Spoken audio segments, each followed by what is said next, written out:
Astım, koah gibi birçok akciğer hastalığının ilk bulgusu sadece öksürük olabilir. Bugün size öksürükten bahsetmek istiyorum.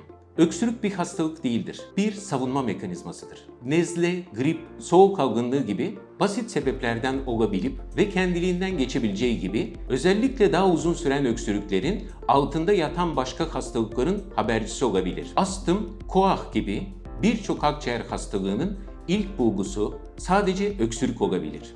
Geniz akıntısı bir üst solunum yolu enfeksiyonu sonrası oluşan ve akciğerlere sıvı sızmasını engelleyen bir savunma mekanizmasıdır. Benzer şekilde reflü, midenizde yanma olmaksızın mide içeriğinin yemek borusundan nefes borusuna kaçmasını önleyen bir mekanizmadır.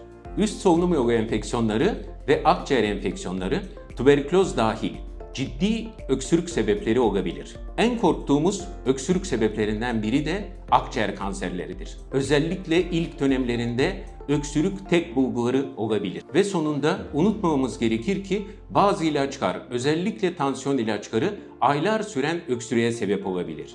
Bizim amacımız öksürüğü kesmek değil. Asıl amacımız altta yatan sebepleri bulup onları tedavi etmektir. Sağlığınız bizimle güvende.